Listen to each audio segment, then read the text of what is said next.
Back in 2016, my wife and I were privileged to care for a little guy who needed some help starting out in life. He was our first and only foster care placement to date, but the short amount of time we spent with him changed our lives and hopefully his forever. Now, you may be aware that Scioto County is currently facing an unprecedented foster care crisis. Our local Children's Services Agency is up against a projected $2 million shortfall this year alone. Nearly 400 kids are currently being held in custody, and there are not enough foster homes, respite care providers, court-appointed special advocates, or caseworkers to meet their needs. Now, when my wife and I were certified to become foster parents in 2016, the lady who did our training had us do an exercise where we placed ourselves in the imaginary shoes of our future caseworker. We were given a laundry list of tasks to accomplish within a certain amount of time.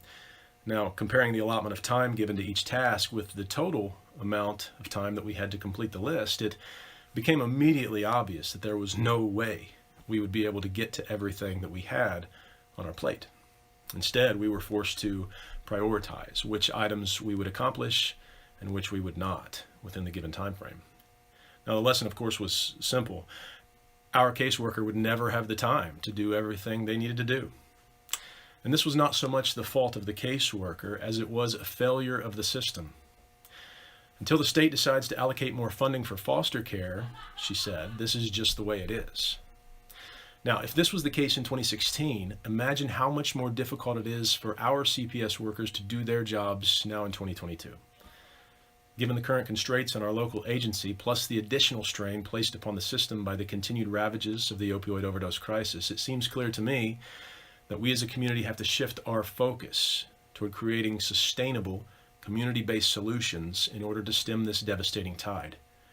There are no signs that the state is coming to bail us out anytime soon, and even if the current commissioners are forced to cover CPS's projected shortfall with county funds, there's no guarantees that the agency won't be facing the same dilemma a year from now. So, what can we do? That's the question I'm exploring with many other concerned citizens, and will continue to explore regardless of the outcome of this election. Currently, we are planning to implement a county-wide recruitment campaign among our local churches, which we have 150 plus of in our county, calling people of faith to prayer and action over the urgent needs of our children. Other initiatives are being discussed as well, all with the goal of activating as many people as we can to do more than just complain and call for blood every time a child dies or a situation of abuse is uncovered, but to become actively involved in finding a solution, to interrupt and heal the collective trauma that is setting our children up for yet another generation of unhealthy drug use and addiction. I take the words of Nelson Mandela as a beacon of light to light the way forward in this struggle. Safety and security don't just happen. They are the result of collective consensus and public investment. We owe our children, the most vulnerable citizens in our society, a life free of violence and fear.